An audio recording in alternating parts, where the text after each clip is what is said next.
Vamos a tratar en esta sesión una cuestión relativamente, vamos a decir así, compleja y al mismo tiempo perfectamente inteligible. Al menos de lo que yo trato aquí es de que lo sea, aunque en sí misma no cabe duda que la cuestión que vamos a tratar tiene cierta complicación. Se trata sencillamente de acercarnos, por decirlo de este modo, de abordar el estudio del pensamiento teológico de Karl Rahner,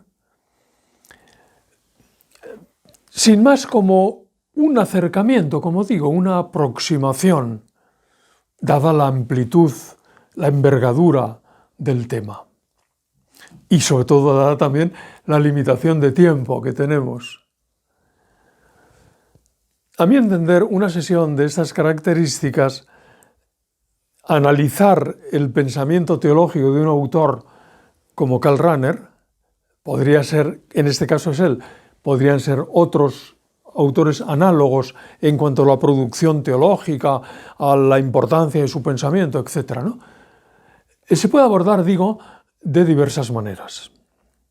Voy a señalar algunas de las que a mí me parecen caminos viables para luego ir apartándonos de ellas y quedarnos finalmente con aquella en la cual quiero detenerme especialmente por la sencilla razón de que me parece que es la más significativa. Bien, ¿qué maneras son estas o qué modos de abordar el estudio son estos a los que me refiero? Uno primero sería acercarnos a Rahner, gran autor teológico, gran autor. En efecto, la producción teológica de Karl Rahner es inmensa, es un conjunto importante, muy importante de libros, una multitud de artículos teológicos, de voces de diccionarios teológicos, de enciclopedias teológicas, de multitud de conferencias. Ha tenido una enorme influencia en la segunda mitad del siglo XX. Era ya un teólogo reconocido antes del Concilio Vaticano II y después pienso que incluso más. Su renombre es mayor, quizá precisamente por tener, vamos a decir, este título de teólogo importante en el Concilio Vaticano II, con presencia en bastantes aspectos del concilio, quiero decir, de la doctrina conciliar.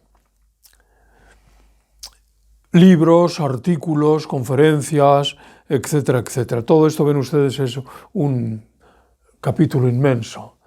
Aunque quisiéramos tratarlo en aspectos concretos per summa capita, nos superaría completamente dado el tiempo que tenemos.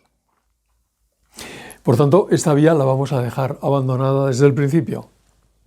Un segundo modo de abordar el tema sería entrar más directamente por la persona del autor, es decir, tratar de, a través de su biografía intelectual, de su biografía espiritual, a través de el conocimiento de sus inquietudes pastorales, tratar de comprender mejor su teología. O lo que es lo mismo, entrar al teólogo Rahner, por así decir, desde el intelectual cristiano Rahner, desde el jesuita Rahner, etc. Bien, esto sería también un modo de abordar el tema, conocer al hombre desde el cristiano, por decirlo así, ¿verdad? Llegar al jesuita, llegar al teólogo Rahner desde el jesuita Rahner.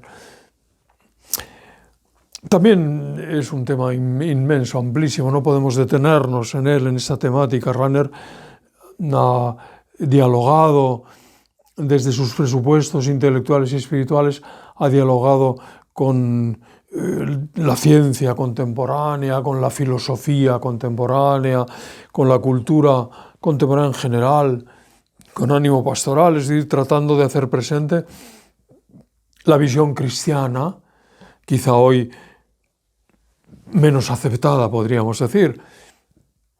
La visión cristiana del mundo, la visión cristiana del hombre, para hacer presente la universalidad de la salvación, el sentido de la Iglesia, etc.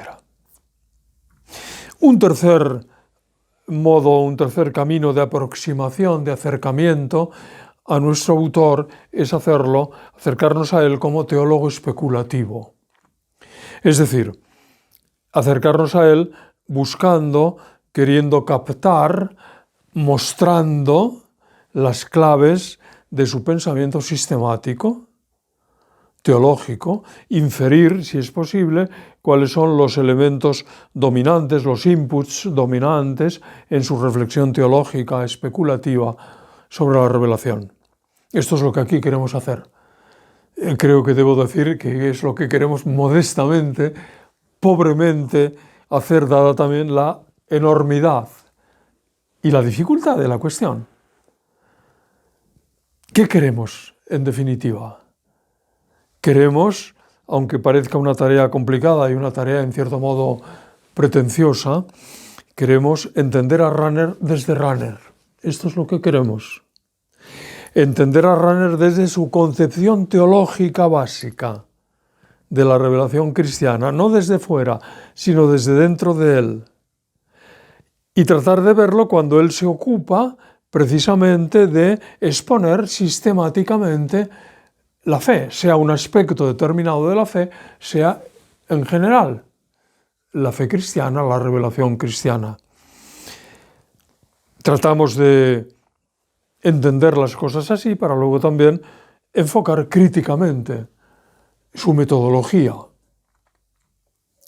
Bien, no obstante la multiplicidad de argumentos en la teología rahneriana, cabe, a mi entender, advertir en sus textos, en general, pero más en concreto en sus libros, un hilo dominante, un hilo manifiesto, un hilo de fondo, manifiesto, un hilo metodológico, aunque hay que decir ya desde el principio que es un hilo metodológico con vocación sistemática. Creo que es posible advertir esto ya en sus primeros libros, aunque en sus primeros libros sea, por así decir, vamos a decir, como una propedéutica de su concepción especulativa como tal. Sus primeros libros son Espíritu en el mundo, es un modo de definir, ¿verdad?, al hombre. Espíritu en el mundo es la tesis doctoral de Karl Rahner, publicada luego como libro más adelante.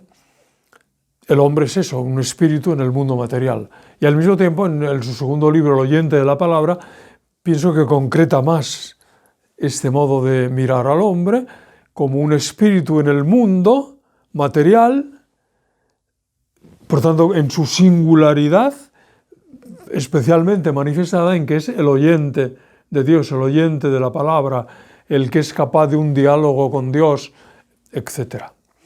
Este hilo, ahí ya presente, como digo, en sus primeras obras, aparece muy manifiesto, sobre todo al final en su último libro, el curso fundamental sobre la fe, que es precisamente esto, un estudio sistemático de la revelación cristiana.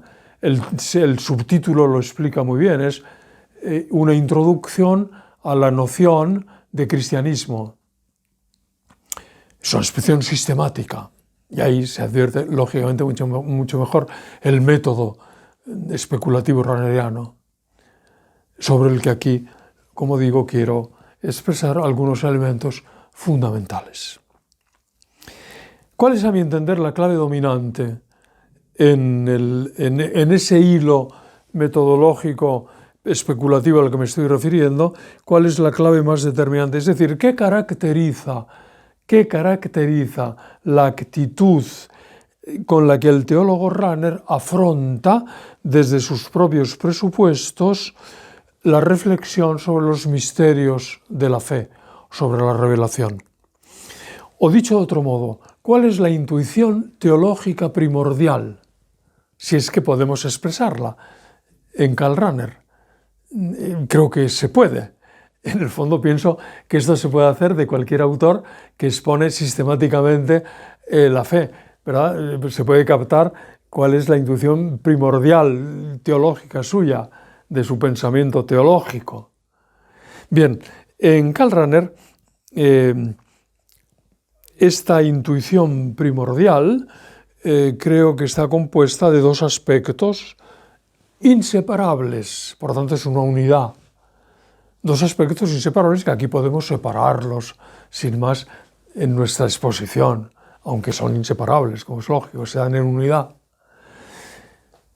El primero de estos aspectos es, vamos a decir, el modo de afrontar o el modo de ponerse ante la revelación de Karl Rahner. No tanto de ponerse ante la acción reveladora de Dios, no tanto para tratar de conocer sus contenidos, vamos a decir, epistemológicos, es decir, lo que Dios revela, los contenidos de la revelación como tal, podríamos decir los misterios revelados, sino, antes de eso, por decirlo de algún modo, fundamentalmente, afrontar el estudio de la revelación desde la voluntad divina de autorrevelarse, de autocomunicarse. Rahner se sitúa ahí. Hay una voluntad divina de autocomunicación. Este aspecto es esencial en todo el pensamiento rahneriano. El término clásico que aparece en Karl Rahner y en otros autores, porque luego es habitual en la teología hablar así de la revelación. La Selbstmitteilung Gottes, la autocomunicación de Dios. Como digo, esto va a ser luego habitual, no solo en el pensamiento rahneriano, sino en la teología en general, incluso hasta, por así decir, aunque no se utilice el término, en la propia doctrina magisterial. Enfocar la revelación desde el Dios que se revela, como primera medida, por decirlo así. Ese Dios que quiere entrar en diálogo conmigo. Es un modo, me parece, enormemente sugerente de abordar el tema de la revelación. Dios ha querido autocomunicarse. El propio Concilio Vaticano II habla así de la revelación, ¿verdad?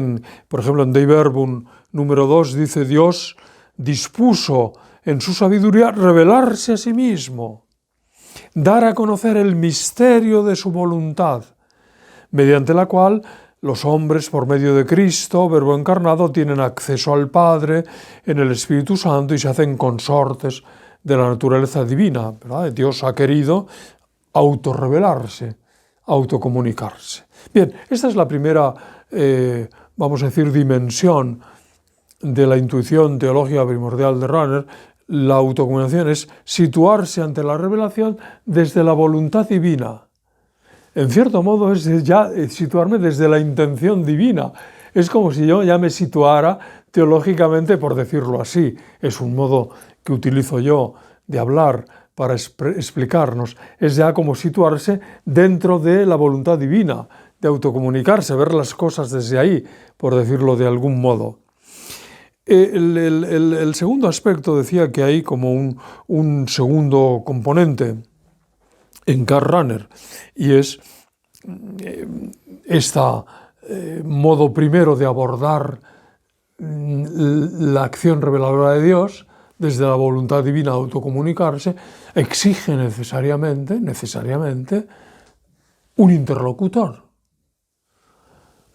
La voluntad divina de autocomunicarse tiene que ser acogida por alguien que sea capaz de entenderla y de acogerla. Es decir, hace falta un receptor que es el hombre. El hombre está visto ya aquí desde el principio en Karl Rahner como el receptor, el destinatario de la autocomunicación de Dios. En cierto modo, es así, ¿verdad? Así lo expresa Karl Rahner en su planteamiento de su método teológico. En cierto modo, el hombre es el que surge cuando Dios ha querido autocomunicarse. El hombre es el evento de la autocomunicación divina. La importancia de este receptor, con su capacidad de captar, de entender lo que Dios manifiesta desde Dios mismo, la importancia de este receptor y de sus facultades es esencial. De tal modo que ya desde el principio, desde este primer momento, se puede decir que la reflexión sobre la revelación de la acción divina reveladora va a ir desplazándose casi desde el comienzo hacia las condiciones de su aceptación por parte de Dios. Piensen ustedes que aquí lo que estamos diciendo, lo digo así, pero es un lenguaje raneriano y antes marechaliano y antes en el fondo kantiano, aunque de distinto modo. Estamos diciendo que el hombre está aquí visto como la condición de posibilidad de que Dios se autocomunique, la condición de posibilidad de la autocomunicación de Dios. Este es un asunto absolutamente importante para entender el método teológico raneriano, que en realidad suele ser denominado método antropológico trascendental. Luego diremos algo de esto. Al menos dejo aquí ya marcado desde el principio que desde el inicio hay un cierto deslizamiento hacia el hombre como el receptor en sus propias facultades cognoscitivas de lo que Dios comunica de sí mismo. Bien.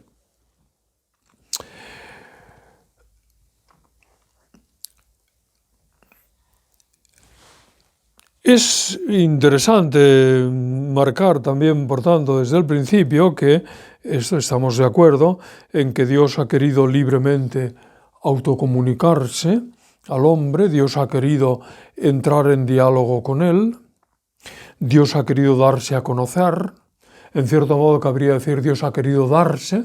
Todo esto es sencillamente cristiano, ¿verdad? Podemos hablar así con absoluta normalidad, porque forma parte del concepto mismo de revelación, diríamos, y lo ha hecho plenamente en Cristo.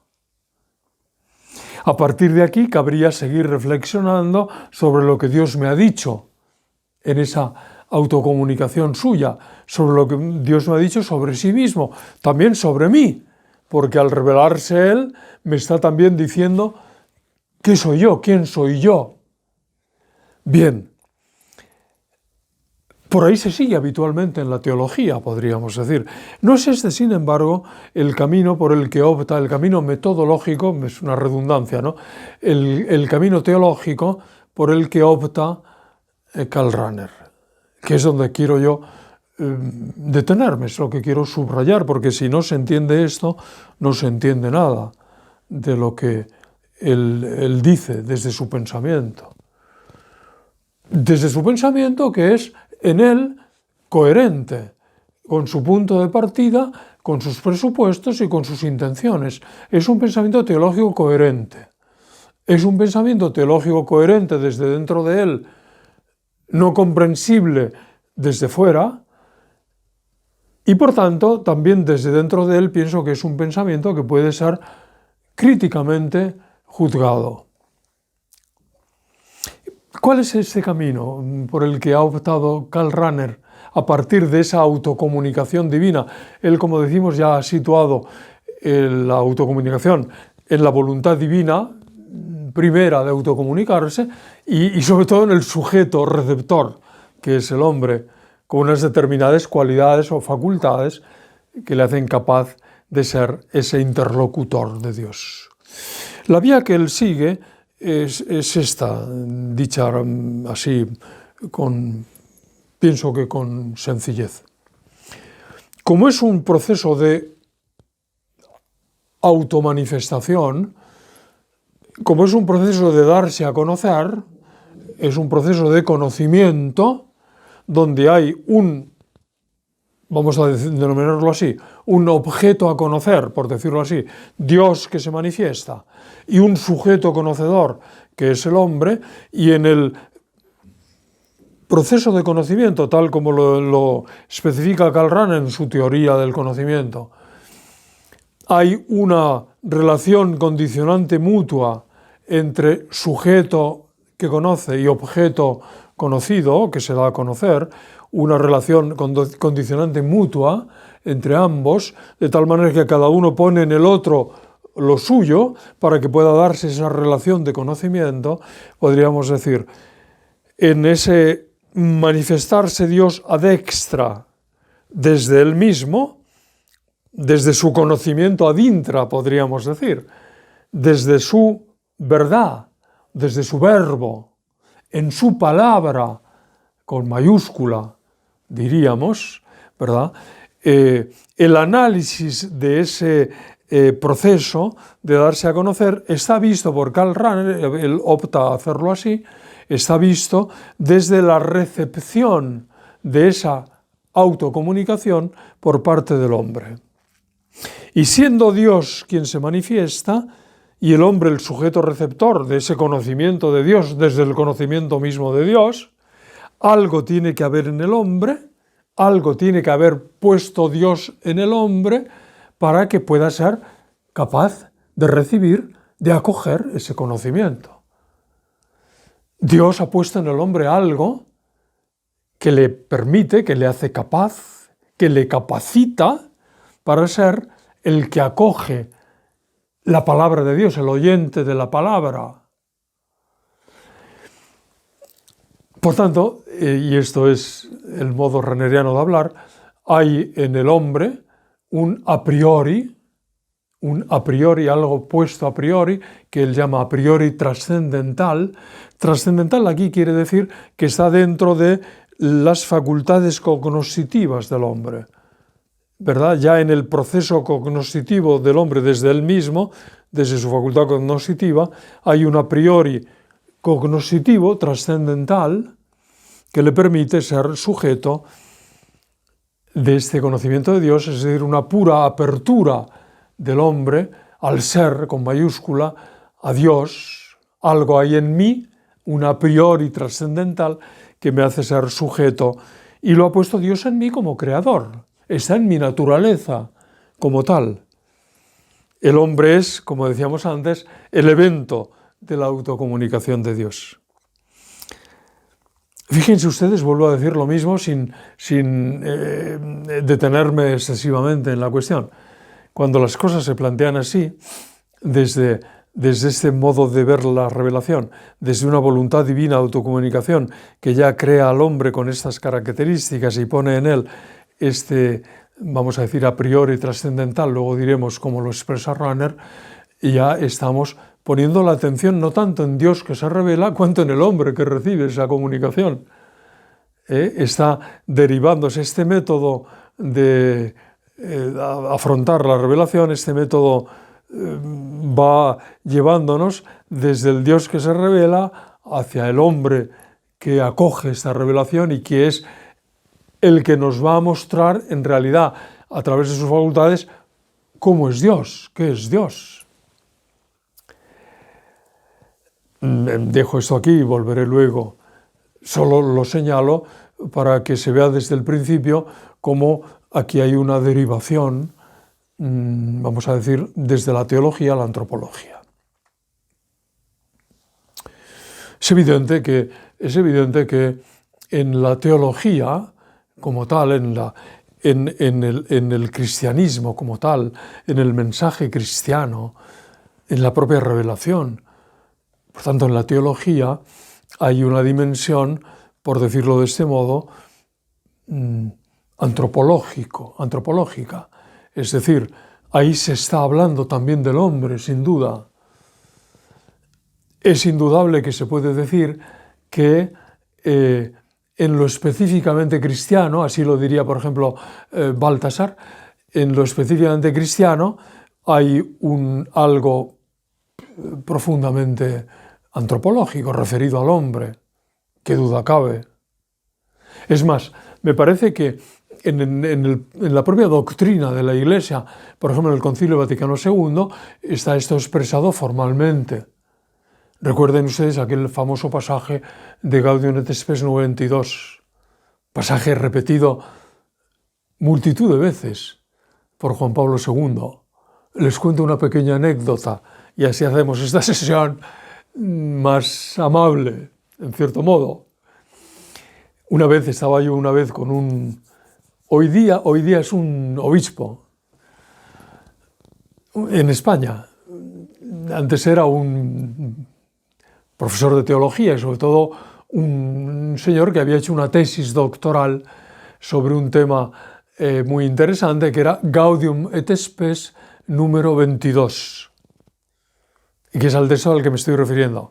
Ese texto, como ustedes saben, dice: Cristo, el Hijo de Dios, en la revelación del misterio del Padre y de su amor, que es justamente lo que manifiesta, lo que revela Cristo plenamente, el misterio del Padre y de su amor, descubre también o enseña también al hombre lo que es el hombre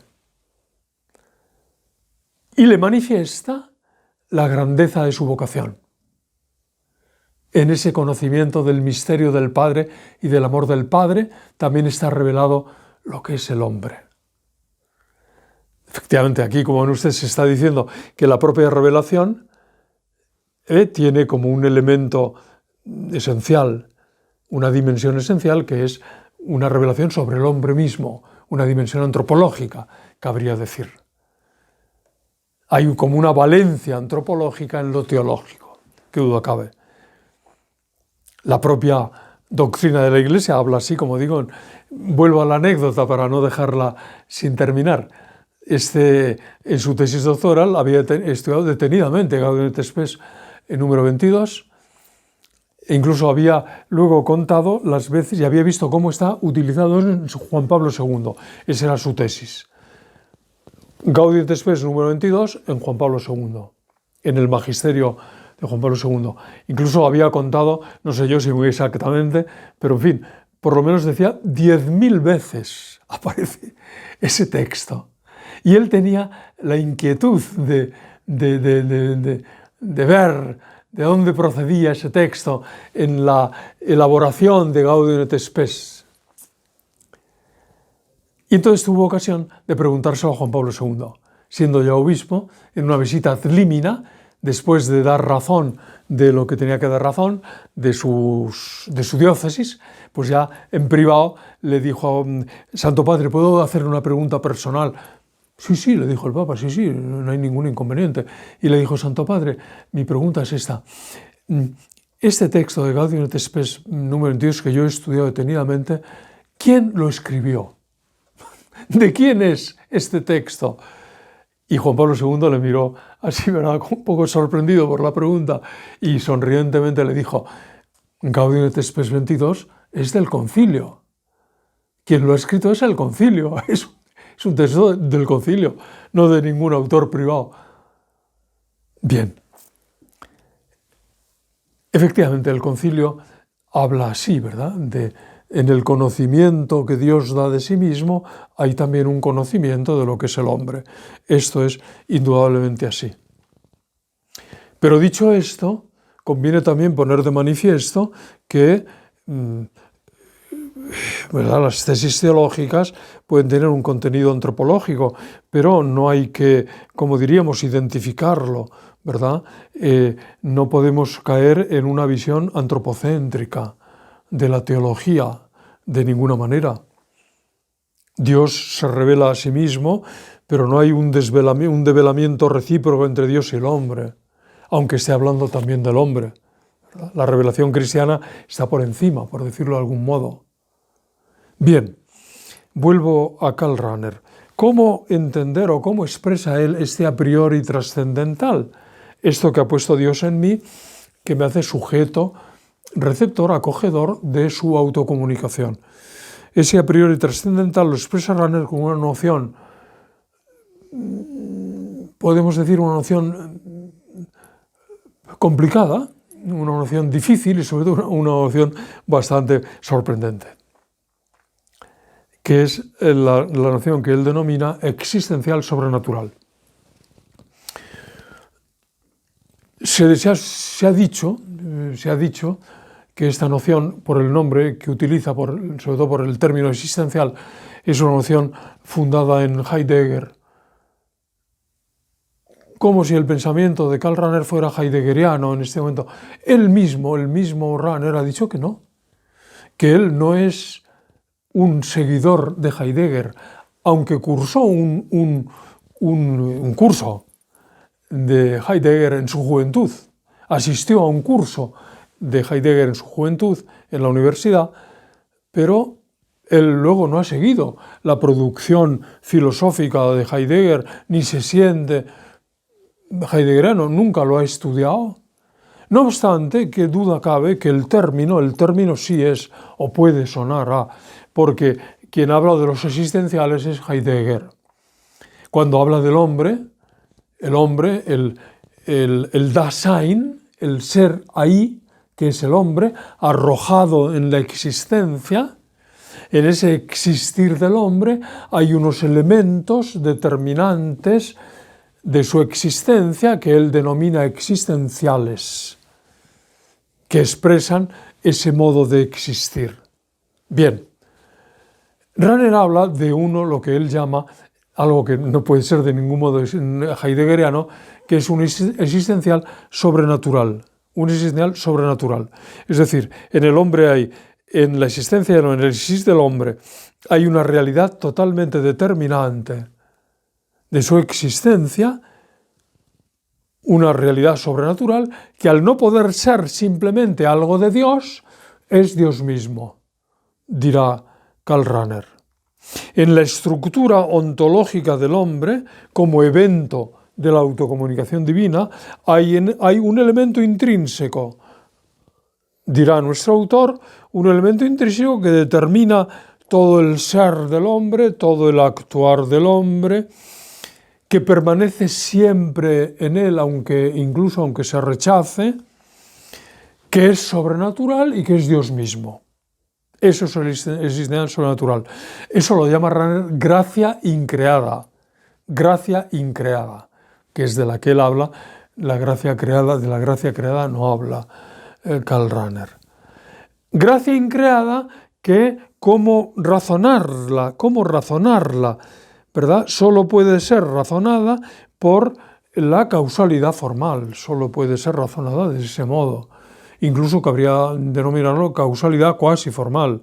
Es decir, allí donde la causa se convierte en principio constitutivo intrínseco de la realidad causada, sin identificarse con ella. Y así diríamos, así Dios, en esta concepción rahneriana, Dios comunica al hombre su propia realidad sin dejar de ser Dios y sin que el hombre se convierta en algo divino. Ese es el existencial sobrenatural. Claro, por este existencial sobrenatural sí estamos siguiendo el pensamiento rahneriano, el método suyo de reflexión.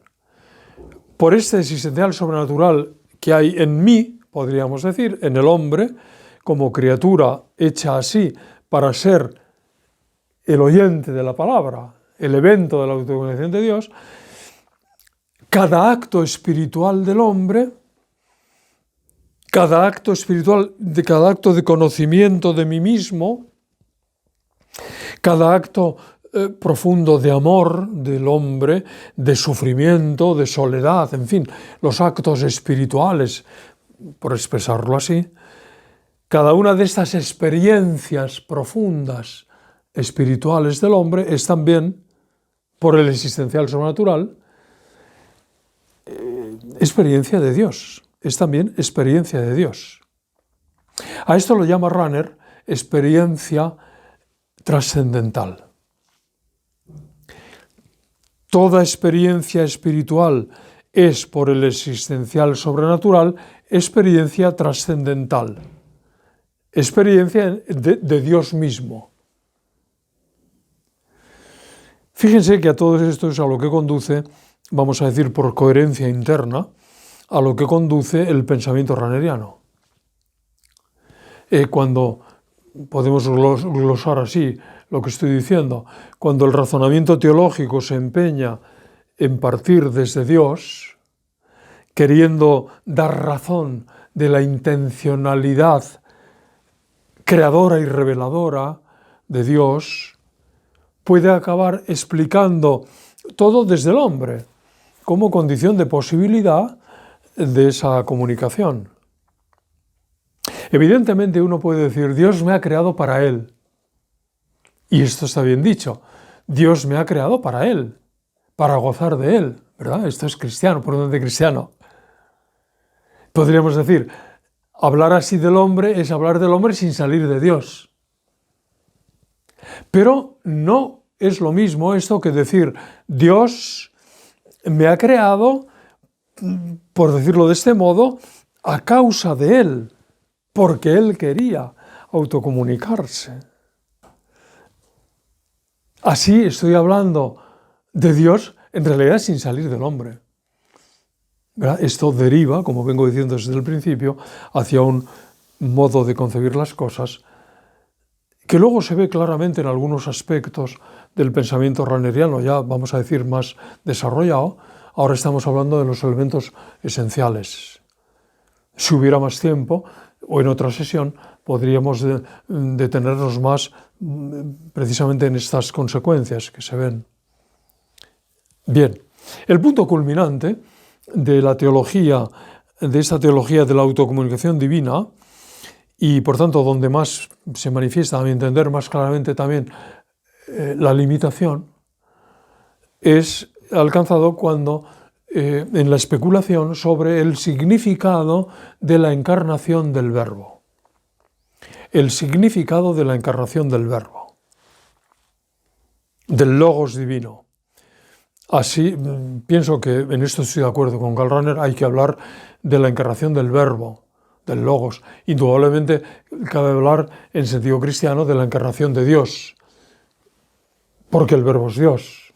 Por tanto, podemos hablar así. Pero quien se ha encarnado es el Verbo, la segunda persona trinitaria. Por tanto, es preciso poner la atención teológica en esa realidad. El Verbo es el Verbo. Es Dios en su propia palabra interna el que se manifiesta externamente, ¿verdad? Y me habla de sí mismo, desde sí mismo. Ok, pero dicho esto, al mismo tiempo me parece que es preciso señalar que no puedo estar de acuerdo. Estoy de acuerdo con plantear las cosas así, pero no puedo estar de acuerdo con lo que sigue desarrollándose en el pensamiento rahneriano. La encarnación del Verbo es entendida por él como plenitud de la autocomunicación divina. Y también, ¿verdad? Y este es el punto más determinante, también como plenitud de la realización del hombre, como apertura a la trascendencia. El Verbo encarnado, la encarnación del Verbo es la plenitud de la revelación de Dios, de la autocomunicación de Dios, y al mismo tiempo es la plenitud de la realización del hombre como ser capaz de la autocomunicación divina. Que el Logos se haga hombre es decir, que el Logos se haga plenitud de lo que es ser hombre, de ser su pura apertura a la trascendencia, es la realización plena de la comunicación, de la donación de Dios al hombre. Claro, si yo planteo la encarnación de Dios desde esta perspectiva y tiendo desde ahí por ese camino, un camino que tiene un sentido también de autenticidad, porque efectivamente la encarnación de Dios es la plenitud de la revelación divina. Pero si pongo el acento en la plenitud del ser hombre como sujeto de aquello, pongo ahí el acento, pues no cabe duda que esto me conduce, por ejemplo, a decir, ¿qué es entonces el hombre? ¿Cómo se puede definir el hombre desde aquí? Pues puedo definirlo, como lo define Rahner, como desde la encarnación del Verbo, puedo decir, el hombre es potencia obediencial a la unión hipostática. Vistas las cosas desde ahí, ¿verdad? El hombre como la realización suprema del hombre en esa realidad de la unión en Cristo de Dios y el hombre y la naturaleza humana, entonces el hombre es potencia obediencial, capacidad de ser llevado a la unión hipostática. Esto es sencillamente, dicho así, es sencillamente inaceptable. Bien, termino. Vamos a concluir en lo que estamos diciendo. Ven ustedes, aquí hay algunos elementos, ya lo he dicho desde el principio, vuelvo a decirlo ahora para finalizar, ¿verdad? Para poner los puntos finales desde el principio. La autocomunicación en Dios, de Dios vista desde Rahner, desde la voluntad divina de autocomunicarse, no es solo don de Dios, sino también es una característica de la trascendencia humana. El hombre es el evento de la autocomunicación y ahí es donde está puesto el acento fundamental.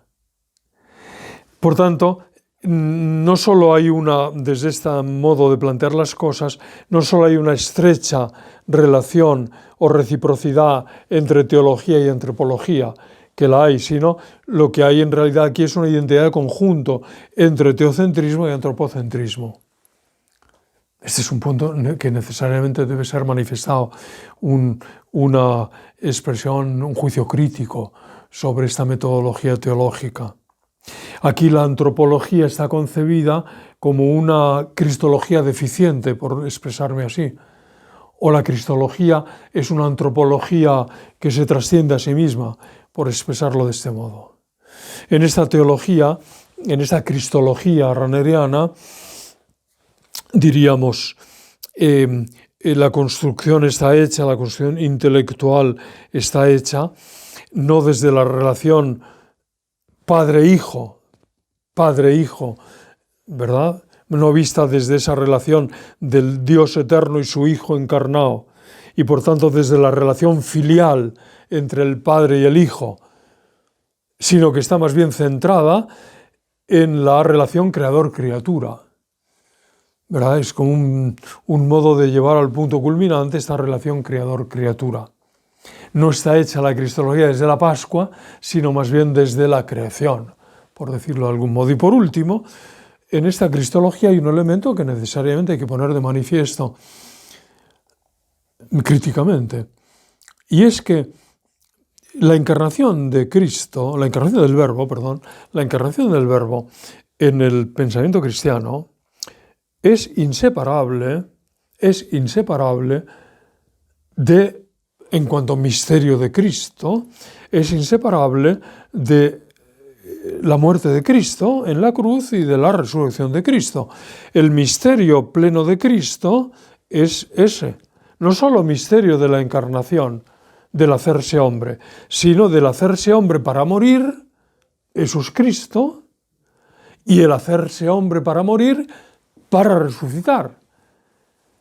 El misterio de Cristo no es solo el misterio de su humanidad, sino el misterio de esa humanidad asumida para morir por nosotros y por nuestra salvación y para resucitar. La resurrección ilumina la muerte de Cristo ilumina esa humanidad de Cristo y por tanto también la vida corriente de Cristo durante 30 años en este mundo. No se puede hablar solo del morir de Cristo, de la encarnación de Cristo como aisladamente, como si estuviéramos hablando de una encarnación de Cristo no realizada en la historia. Cristo se ha encarnado en la historia, y en una historia que es al mismo tiempo historia de pecado, y por tanto historia de salvación. Salvación que viene a través de la victoria sobre el pecado por Cristo en su muerte y en su resurrección. Sin hablar de esto, no es posible entender cristianamente, ni acceder cristianamente al misterio como tal de Cristo, donde está la plenitud de la revelación. Por tanto, con esto lo que quiero poner de manifiesto es sencillamente que el método teológico rahneriano tiene estas dificultades. No que Rahner haya caído en herejías o que sea un autor, ¿verdad?, lleno de errores. No es esto. Hay puntos que deben ser críticamente vistos, teológicamente vistos, para decir, señores, este método teológico conduce o induce cuestiones, problemas difíciles. Es evidente que Rahner no ha caído propiamente en esas dificultades, pero que están presentes, sí. Por ejemplo, aunque me alargue mínimamente, creo que conviene por lo menos manifestarlo. Por ejemplo, Karl Rahner habla desde su metodología y desde su planteamiento teológico, desde el existencial sobrenatural, fundamentalmente, ¿verdad? Y el Dios que ha querido autocomunicarse y ha puesto en mí ese a priori, ese existencial sobrenatural. Hay que poner de manifiesto, como Rahner dirá, que existe, dice él, un cristianismo anónimo. Él habla del cristiano anónimo. No es que luego a partir de ahí diga cosas inaceptables. Otros sí lo han dicho a partir de aquí. Y esto ha causado ciertos problemas en ámbitos diversos del pensamiento y de la teología cristiana. Por supuesto, ha causado problemas, sin duda, en el mundo de la pastoral cristiana. Y desde luego en el mundo de la pastoral misionera de la Iglesia, ¿verdad? Si ya yo soy cristiano anónimo sin más por ser hombre, ¿para qué necesito bautizarme, verdad?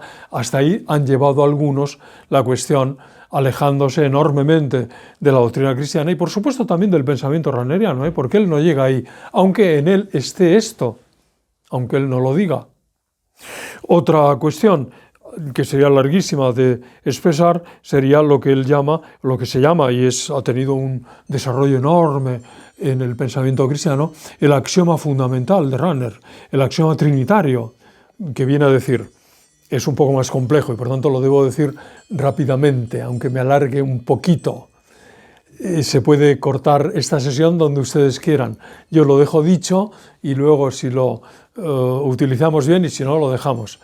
Pero es una consecuencia de la metodología rahneriana, que es el axioma fundamental, dice, la Trinidad económica, es decir, Dios manifestado en la historia, el Padre, el Hijo encarnado y el Espíritu Santo dado, la Trinidad económica es la Trinidad inmanente, es decir, Dios en sí mismo. Esto es verdad. La Trinidad en la historia es Dios manifestado en la historia, es la Trinidad, ¿verdad? Pero luego este axioma fundamental sigue, y esta es la segunda parte, discutible e inaceptable, dice, y a la inversa. Es decir, a la inversa quiere decir que la Trinidad inmanente, Dios en sí mismo, es la Trinidad económica. O sea, Dios conocido por mí es Dios. Es decir, Dios en el sujeto cognoscente es sencillamente Dios. Es Dios, lo conozco yo tal como es, porque en mí existe el existencial sobrenatural, yo soy sujeto, acogedor, receptor de la autocomunicación divina. Señores, esto es inaceptable, sencillamente, porque estoy reduciendo a Dios, el ser divino, a la manifestación histórica de Dios con todos los elementos históricos añadidos que, por tanto, limitan ese conocimiento de Dios en sí mismo. La Trinidad inmanente no es la Trinidad económica, aunque efectivamente Dios se manifieste tal como es la historia, pero al modo histórico, al modo limitado, de acuerdo con nuestro modo de conocer. Eso en Rahner sencillamente está evitado. ¿Por qué? Porque él habla del existencial sobrenatural, que me hace capaz, nada menos, de recibir a Dios en sí mismo. Ahí es donde está la gran dificultad de este método teológico, de estas nociones, de esta teología. Espero que todo esto haya sido más o menos expresado con claridad y les sirva a ustedes para entender la realidad profunda de este pensamiento donde hay elementos no aceptables. Y nada más.